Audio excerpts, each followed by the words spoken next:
ലഭിച്ച 3 നായകന്മാരിൽ ഒരാളാണ് രോഹിത് ശർമ്മ. കപിൽ ദേവിനും MS ധോണിക്കും ശേഷം 2024-ലാണ് ഈ നേട്ടം കൈവരിക്കുന്നത്. ഈ മാസം അവസാനം നടക്കുന്ന ശ്രീലങ്കയ്ക്കെതിരെ ഏകദിന പരമ്പരയിൽ ഇന്ത്യയെ നയിക്കാൻ രോഹിത് ശർമ്മ ഉണ്ടാകുമെന്ന് റിപ്പോർട്ടുകൾ ഉണ്ടായിരുന്നു. T20 ലോകകപ്പ് വിജയത്തിനു ശേഷം രോഹിത്തും വിരാട് കോഹ്ലിയും ജസ്പ്രീത് ബുംറയും വിശ്രമം എടുക്കുന്നതിനാൽ ഏകദിന പരമ്പരയിൽ KS രാഹുൽ ഇന്ത്യ നായകനാകുമെന്നായിരുന്നു റിപ്പോർട്ട്. എന്നാൽ അടുത്ത വർഷം പാകിസ്ഥാനിൽ നടക്കുന്ന ചാമ്പ്യൻസ് ട്രോഫിക്ക് മുമ്പ് ഇന്ത്യ 6 ഏകദിനത്തിൽ മാത്രമേ കളിക്കുന്നുള്ളൂവെന്നതിനാൽ രോഹിത് ശ്രീലങ്കയ്ക്കെതിരെ ഏകദിന പരമ്പരയിൽ കളിക്കാൻ തയ്യാറാകുന്നുവെന്നും ക്രിസ് ബസ് റിപ്പോർട്ട് ചെയ്തിരുന്നു. എന്നാൽ അടുത്ത വർഷം പാകിസ്ഥാനിൽ നടക്കുന്ന ചാമ്പ്യൻസ് ട്രോഫിക്ക് മുമ്പ് ഇന്ത്യ 6 ഏകദിനത്തിൽ മാത്രമേ കളിക്കുന്നുവെന്നതിനാൽ രോഹിത് ശ്രീലങ്കയ്ക്കെതിരായ ഏകദിന പരമ്പരയിൽ കളിക്കാൻ തയ്യാറെടുക്കുന്നുവെന്നായിരുന്നു ക്രിസ് ബസ് റിപ്പോർട്ട് ചെയ്തത്. വെസ്റ്റ് ഇൻഡീസിലെ ബാർബഡോസിൽ ദക്ഷിണാഫ്രിക്കയെ തോൽപ്പിച്ചാണ് രോഹിത്തും സംഘവും T20 ലോകകപ്പ് ജേതാക്കളായത്. 11 വർഷമായി ICC കിരീടങ്ങളൊന്നും ഇന്ത്യക്ക് ലഭിച്ചിരുന്നില്ല. ഇന്ത്യയുടെ കിരീടക്ഷാമത്തിന് അറുതി വരുത്തിയ ശേഷം രോഹിത് T20 ഫോർമാറ്റിൽ നിന്ന് വിരമിച്ചിരുന്നു. T20 ലോകകപ്പോടെ T20 ക്രിക്കറ്റിൽ നിന്ന് വിരമിച്ച കോഹ്ലിയും രോഹിത്തും ജഡേജയും ഏകദിനങ്ങളിലും ടെസ്റ്റിലും മാത്രമേ ഇനി ഇന്ത്യക്കായി കളിക്കൂ. T20 ലോകകപ്പിന് ശേഷം ലണ്ടനിൽ അവധി ആഘോഷിക്കാൻ പോയ വിരാട് കോഹ്ലി സെപ്റ്റംബറിൽ നടക്കുന്ന ബംഗ്ലാദേശിനെതിരായ ടെസ്റ്റ് പരമ്പരയ്ക്ക് മാത്രമേ ഇനി ഇന്ത്യൻ ടീമിനൊപ്പം ചേരൂവെന്നാണ് റിപ്പോർട്ട്. ശ്രീലങ്കയ്ക്കെതിരായ ഏകദിന പരമ്പരയിലെ 3 മത്സരങ്ങൾ കഴിഞ്ഞാൽ പിന്നീട് രോഹിത്തും ബംഗ്ലാദേശിനെതിരായ പരമ്പരയിൽ കളിക്കാനിറങ്ങും.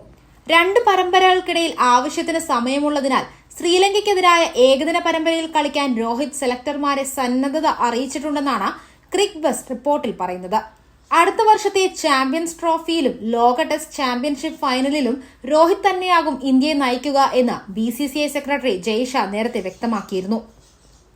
രോഹിത് ക്യാപ്റ്റനായാലും KL രാഹുലും ശ്രേയസ് അയ്യരും ശ്രീലങ്കയ്ക്കെതിരായ ഏകദിന പരമ്പരയ്ക്കുള്ള ടീമിൽ തിരിച്ചെത്തുമെന്നാണ് കരുതുന്നത്. KL രാഹുൽ വിക്കറ്റ് കീപ്പറായാൽ 2ാം വിക്കറ്റ് കീപ്പറായി ഋഷഭ് പന്തോ സഞ്ജു സാംസണോ ഏകദിന ടീമിലെത്തുമെന്നാണ് കരുതുന്നത്.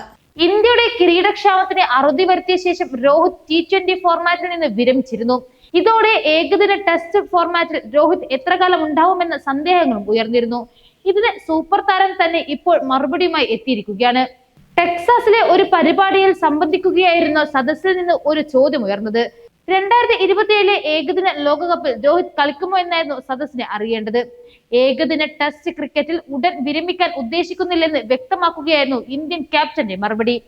വിദൂര ഭാവിയെ കുറിച്ച് ഇപ്പോൾ ചിന്തിക്കുന്നില്ലെന്നും കുറച്ചുകാലം കൂടി ക്രിക്കറ്റ് കളത്തിൽ നിങ്ങൾക്ക് എന്നെ കാണാമെന്നുമായിരുന്നു രോഹിത്തിന്റെ മറുപടി. ക്രിക്കറ്റിൽ നിന്നും ഉടൻ വിരമിക്കാൻ ഇന്ത്യയുടെ സൂപ്പർ ബാറ്റർ ഉദ്ദേശിക്കുന്നില്ലെന്ന് വ്യക്തമായതോടെ സമൂഹ മാധ്യമങ്ങളിൽ ഈ വീഡിയോ ഏറെ ശ്രദ്ധിക്കപ്പെടുകയും ചെയ്തു.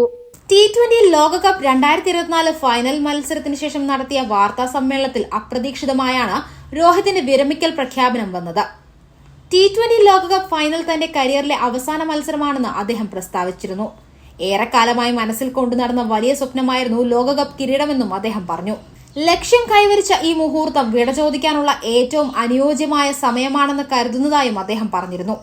T20യിൽ കളിച്ചുകൊണ്ടായിരുന്നു ഇന്ത്യക്കായുള്ള അരങ്ങേറ്റമെന്നും ക്യാപ്റ്റനായി കിരീടം നേടിക്കൊണ്ട് വിരമിക്കാൻ കഴിയുന്നത് വാക്കുകൾ കൊണ്ട് വിവരിക്കാൻ കഴിയാത്ത വൈകാരിക മുഹൂർത്തമാണെന്നും രോഹിത് പറഞ്ഞിരുന്നു. T20 ലോകകപ്പിന് ശേഷം രോഹിത്തിന് പുറമെ വിരാട് കോഹ്ലി, രവീന്ദ്ര ജഡേജ എന്നിവരും T20യിൽ നിന്ന് വിരമിക്കാൻ പ്രഖ്യാപിച്ചിരുന്നു. തുടർന്ന് സിംബാബ്വേയിൽ നടന്ന 5 മത്സരങ്ങളുടെ T20 പരമ്പരയിൽ മറ്റ് സീനിയർ താരങ്ങൾക്ക് വിശ്രമം അനുവദിക്കുകയുമുണ്ടായി. തുടർച്ചയായി അവസാന 4 മാച്ചുകളും വിജയിച്ച് ഇന്ത്യയുടെ യുവതാരങ്ങൾ പരമ്പര നേട്ടം കൈവരിക്കുകയും ചെയ്തു. ഈ മാസം ശ്രീലങ്കയിൽ നടക്കുന്ന T20 ഏകദിന പരമ്പരയിലാണ് ഇന്ത്യൻ ടീം ഇനി മത്സരിക്കുന്നത്.